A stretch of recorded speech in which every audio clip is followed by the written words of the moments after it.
I'm a dairy farmer. I've been a farmer for life. 5, 6 generations of farmers down here. I'm milking a herd of 450 on 500 acres. When I bought this farm, there was barely a tree on it. My father had the view that every tree was a bad tree. He spent his life cutting trees down. Literally, I've spent my life planting trees or been involved with people who've been planting trees on the farm. The local land services have approached me to say, we've got this sort of pool of funding, are you interested in going ahead? And I'm always say yes, but how can we make it work for everyone? Supporting the welfare of the animals was number one. First plantings on this farm were shelter belts for, we call it the maternity ward or the calving cows, and for all our young calves. The runoff or the nutrient loss, the effluent from the cows, we're trying to keep it out of the waterways because it runs straight into that wetland. Milton Rocks is a 3-year funded project through New South Wales Environmental Trust.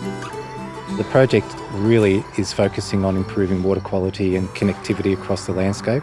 The project so far has protected 4 kilometres of riparian corridors, planted up 14.5 hectares of land, and we've planted just over 7,000 trees. It's a really fine balance between production and environmental values. By installing small, thin shelter belts and these riparian areas, they're not really losing that much production, and long term we know the results are an increase in production due to the reduction of heat stress in cattle and also pasture productivity. We're at Wilford's Lanes wetland.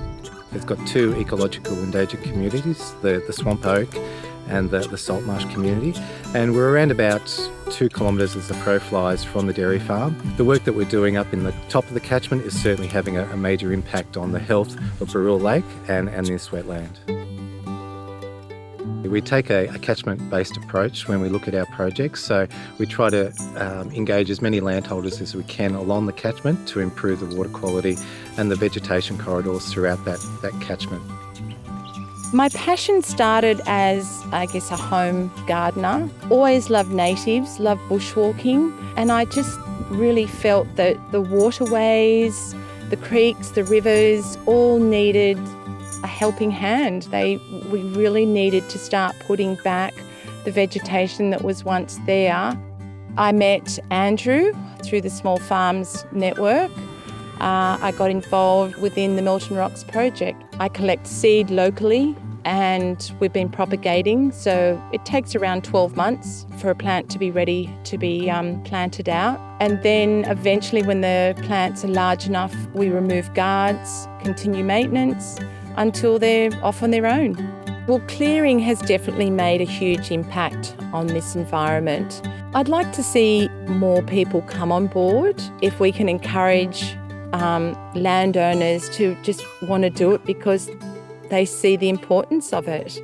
I love this project because back in 2012, Julie, my project officer, and I looked at this and we thought, wouldn't it be great to be able to plant that gully up one day? And we went, no, that's just too hard. And 5 years later, we've managed to get that gully and to plant it up.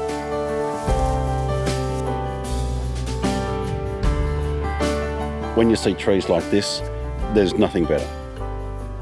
I want to have a sustainable farm. That's what it's all about.